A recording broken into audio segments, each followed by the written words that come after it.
बिस्मिल्लाहिर्रहमानिर्रहीम। प्यारे नबी मोहम्मद सल्लल्लाहु अलैहि वसल्लम पर लाखों करोड़ों दरूद सलाम। मैं हूँ Kashif Khan Yousafzai white Apple communication की जानब से पेशावर से आप सब के लिए मुख्तलिफ़ किस्म की यानी कि सर्विसेज लेकर आया हूँ। अगर हमारे चैनल को आपने सब्सक्राइब नहीं किया और हमारी वीडियो को पसंद आती है तो ज़रूर सब्सक्राइब कीजिएगा और लाइक ज़रूर कीजिएगा और कमेंट में अपनी राय से ज़रूर आगाह कीजिएगा जिनको अच्छी सर्विसेज अब तक मैसर हो चुकी हैं। आज की जो वीडियो है वो कीमतों के हवाले से है कि रिसेंटली दोबारा जो है कीमतें वो 2 से लेकर 3000 और 3500 रुपये यानी कि महंगी हो गई हैं। उसकी वजह क्या है, मुझसे सवालात किए कि अगर आप अपनी राय दीजिएगा। तो उसकी ख़ास वजह यह है कि पाकिस्तान में जिस तरह कि पता है आपको कि इंपोर्ट बंद कर दिया गया है। इससे कुछ महीने पहले जो है कीमतें जो मौजूदा कीमतें हैं इससे भी ज़्यादा ऊपर चली गई थी, लेकिन बाद में कम आने की वजह ये थी कि हुकूमत ने यानी कि थोड़ी बहुत जो है यानी कि इजाज़त दी थी इंपोर्ट करने के लिए, जिसको एलसी कहते हैं। अगर एलसीज़ को बंद कर दिया जाए तो आप पाकिस्तान से बाहर किसी किस्म की ख़रीदारी नहीं कर सकते। एलसीज़ का मकसद ये होता है कि अगर पाकिस्तान का जो स्टेट बैंक है उसके थ्रू आप जो है पेमेंट जो है चाइना वगैरह, जापान वगैरह वहाँ ट्रांसफ़र करते हैं और वहाँ से जो स्टॉक होता है या पार्ट्स जो होते हैं पाकिस्तान आते हैं, पाकिस्तान में असेंबल होते हैं। तो एलसी को जो है दोबारा बंद कर दिया गया है जो कि 31 दिसंबर तक बंद हो गया है। अब बात यह है कि 31 दिसंबर तक बंद तो ज़रूर हो गया है, लेकिन जो स्टॉक पाकिस्तान में ऑलरेडी पड़ा हुआ है उसकी कीमतें क्यों बढ़ी हैं? तो उसको कीमतें बढ़ाने की ख़ास वजह यह है कि कंपनियां ये चाहती हैं कि उनका स्टॉक जो है वो मार्केट में पड़ा रहे, वो बिके नहीं। एक बात तो ये होगी अगर थोड़ा बहुत बिकता भी है तो बिकता रहे, लेकिन उनका नाम जो है मार्केट से ख़त्म ना हो। एक तो उनकी तरफ से मुद्दा ये है। दूसरा जो मेरी नज़र में वो ये है कि बहती गंगा में हाथ धोना, यानी कि अब उनको मौका मिल गया है कि पाकिस्तान में स्टॉक की अवेलेबिलिटी कम है और डिमांड ज़्यादा है। सपोज़ आपको पता हो कि आप अगर 2 रोटियाँ खा सकते हैं एक टाइम में, और अगर आपको हम एक रोटी यानी कि घर में आपको मैसर हो जाए तो फिर आपने उस एक पर गुजारा करना होता है। अगर आधी रोटी हो जाए फिर आपने आधी पे गुजारा करना होता है। अगर गंदुम नहीं मिल रही, रोटी नहीं मिल रही, रोटी महंगी पड़ गई है तो फिर आपको एक रोटी को 2 रोटियों की कीमत में ख़रीदना होता है, क्योंकि आपके बच्चे घर पर होते हैं, भूखे मर रहे होते हैं। तो इसी तरह जो है इस पॉलिसी को वो अपनाते हुए पाकिस्तान में अपना माल रखा हुआ है, उसको महंगा किया हुआ है और महंगा करके वो बेच रहे हैं। तो गंगी बहता में वो भी यानी कि बहती गंगा में वो भी हाथ धो रहे हैं इस वक्त। तो पोजीशन ये जा रही है। मेरी आप लोगों से गुजारिश ये है कि आप लोग इस वक्त मौजूदा सूरत हाल को मद्देनजर रखते हुए बाइकाट करें। अगर आपके पास एक अच्छा सेल फ़ोन है और उस पर आपका काम चल रहा है तो आपको ख़रीदने की ज़रूरत बिल्कुल भी नहीं है, क्योंकि अगर आप ख़रीदते हैं बेवक्त बेवजह तो उससे आपको अपना ही नुकसान होगा। मेरे नज़र में तो यही आता है। इसके अलावा एक मेरी तरफ से आपको राय ये दी जाती है कि अगर एक फ़ोन है, सपोज़ वीवो का एक मॉडल है Y02s, जब ये आया तो 30,000 में ऑफिशियल लॉन्च हुआ, फिर 32 पे रेट गया, फिर 34 पे गया और आज के दिन में इसकी कीमत 35,000 पे चली गई है, जो कि 332 है, फिंगरप्रिंट नहीं है, फजूल चिपसेट लगा हुआ है, किसी किस्म का भी किसी ढंग का फ़ोन नहीं है ये। अगर इसको देखा जाए तो 22,000, 21,000 या 20,000 का फ़ोन हो सकता है मैक्सिमम।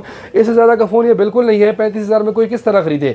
अगर आप फ़ोन ख़रीदना चाहते हैं फिर भी अपनी ज़रूरत को पूरा करने के लिए, तो यूज़ जो सेल फोन्स होते हैं आपकी मार्केट में कहीं पर भी आपको मिल जाएंगे इंशाल्लाह। तो वहाँ पर अच्छे यानी कि अच्छे मॉडल देखें, अच्छी कीमत का फ़ोन देखें या अच्छी वारंटी में हो, अपनी बॉक्स में हो, कंप्लीट सामान के साथ हो, तो उसको ख़रीद कर अपनी जो है जो ज़रूरत है उसको पूरा करें। उसकी वजह यह है कि अगर आपको 40,000 में यूज़ में 8GB 128GB मिलता है, 8GB तो नहीं मिलता खैर, 6GB 128GB मिल जाएगा, या सपोज़ आपको 8GB 128GB मिल जाएगा, तो उससे अच्छा है इनके इस नए फ़ोन से वो ज़्यादा बेहतर रहेगा। ओप्पो के S16e है, 464 है, इसकी कीमत जो है 37,000 पे ऑफिशियल चली गई है। सैमसंग का A03 मॉडल जो है मुझे अच्छी तरह से याद है कि 332 में बेचा करता था 19,000 20,000 में, अभी आपको ख़रीदना पड़ रहा है 27,500 में। तो पोजीशन ये है। अच्छा, मज़ीद बात जो अच्छी इन्फॉर्मेशन मैं देना चाहता हूँ आपको कि हुकूमत ने ये कहा है, बैंकों ने ये कहा है कि 31 दिसंबर तक जो है एलसीज़ बिल्कुल भी ओपन नहीं होंगी। अगर एलसी 31 दिसंबर को ओपन होती है, सपोज़ ये 1 जनवरी को ओपन होती है, तो 1 जनवरी को एलसी ओपन होगी, पेमेंट लगेगी और जो 1 जनवरी का जो स्टॉक होगा वो फरवरी के महीने में आएगा।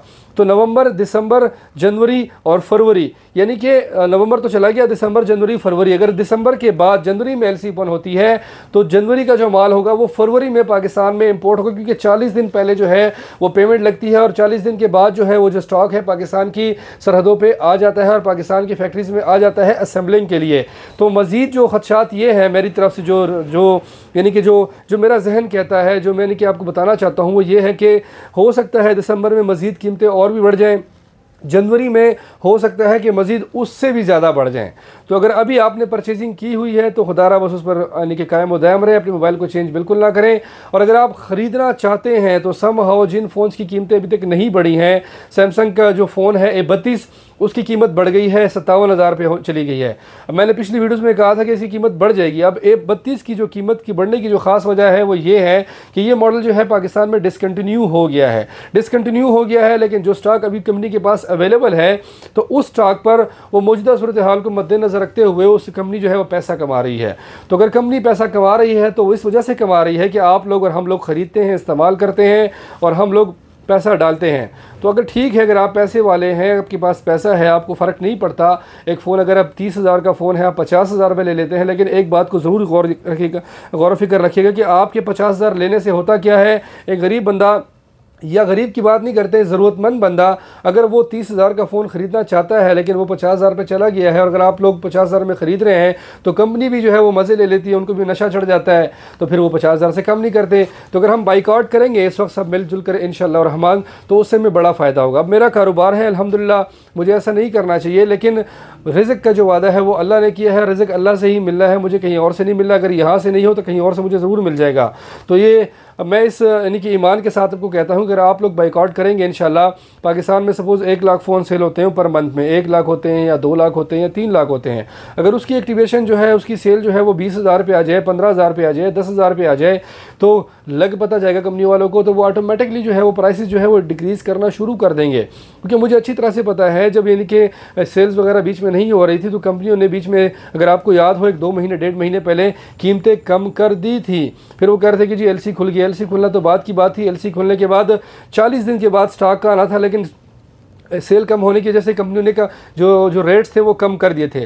तो मुझे उम्मीद है कि ये वीडियो जो है आपको पसंद ज़रूर आई होगी और इससे आपको ज़रूर फ़ायदा होगा इंशाअल्लाह रहमान।